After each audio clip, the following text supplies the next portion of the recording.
So, carrying on reviewing Naming Adult Autism, Culture, Science and Identity by James McGrath.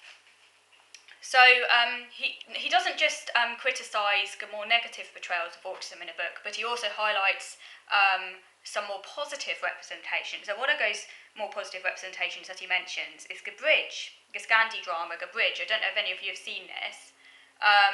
I did watch some of it when it was first aired, but quite a long time ago. I might actually go and I didn't continue watching it. But having read about it, when I was reading a book and reading about James McGrath's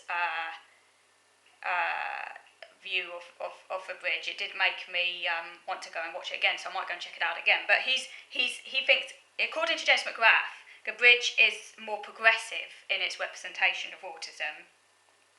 It does rely on some stereotypes, for example, physical glamour, middle-class achievement, but the progressive element is that it foregrounds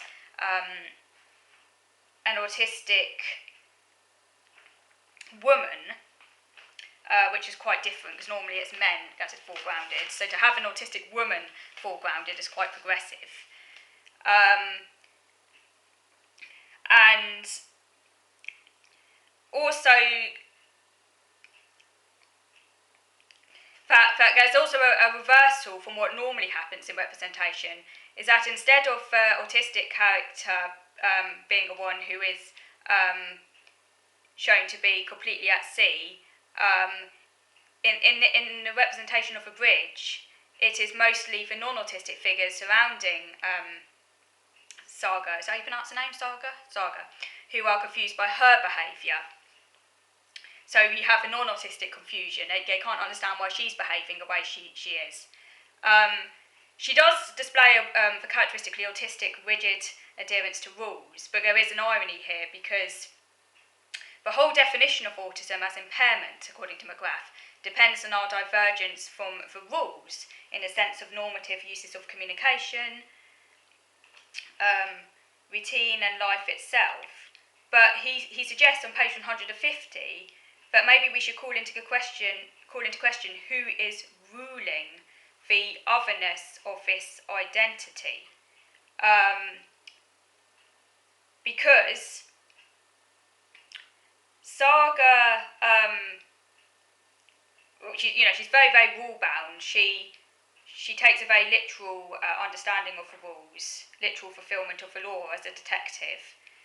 But she also transcends the pettier rules of social behaviour, the unwritten rules, where she does her own thing. So so it's ironic, because she's both a rule follower on the one hand, but on the other hand she also breaks the rules. So that's the irony, because autistics are often seen to be we often are portrayed as really loving being rule followers, and that is true. To a large extent, we do love following the rules. We are rule followers. Generally speaking, we like to do what's right. We like to follow the rules, often to an extremely obsessive extent.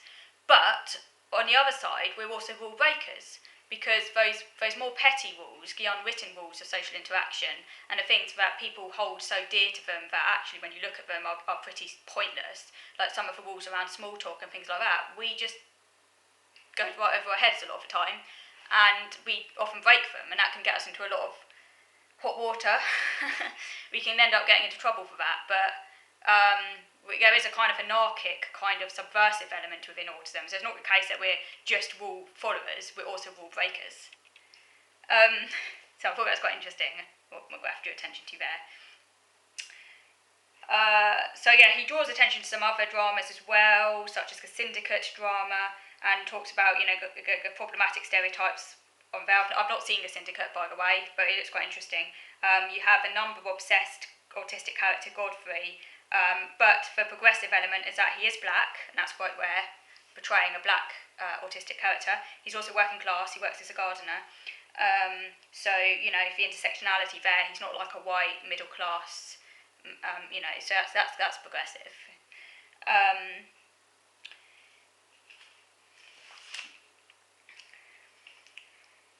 He says it's progressive because some of the most popular fictionalisations of Asperger's conflate high-functioning autism with non-autistic notions of high achievement, and thus with middle class. Because often the the kind of when you're looking at the stereotype of high achieving autistics, the things that they are said to achieve are all very like middle class kind of ideas of success, which is interesting. And I hadn't really thought about that before, but it is actually true. It's not just the fact that the stereotype relies upon a white man, but also a privileged white man as well.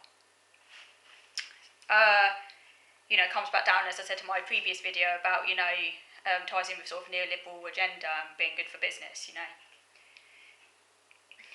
She mentioned some other progressive portrayals as well. For example, the novel The Language of Others, 2008, written by Claire Morrell, which he says is a progressive representation of autism, because in it you have 3 undiagnosed autistic characters, all different from one another.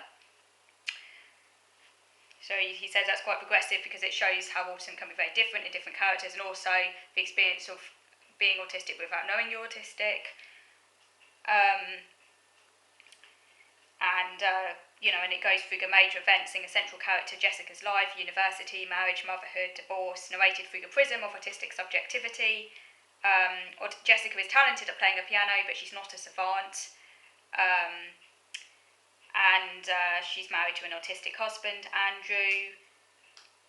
And he says that as if subverting a STEM trait, Andrew explicitly states his dislike for and inaptitude at maths in a book. I've not read this novel, by the way, but I might go and check it out.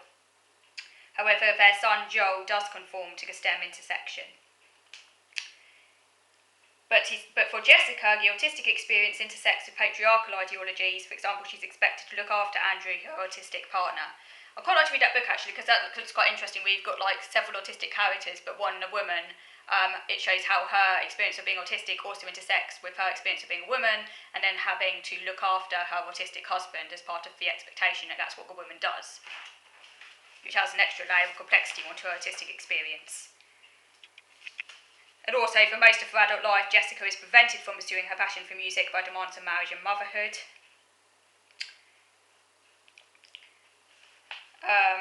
And also how she internalises patriarchal assumptions.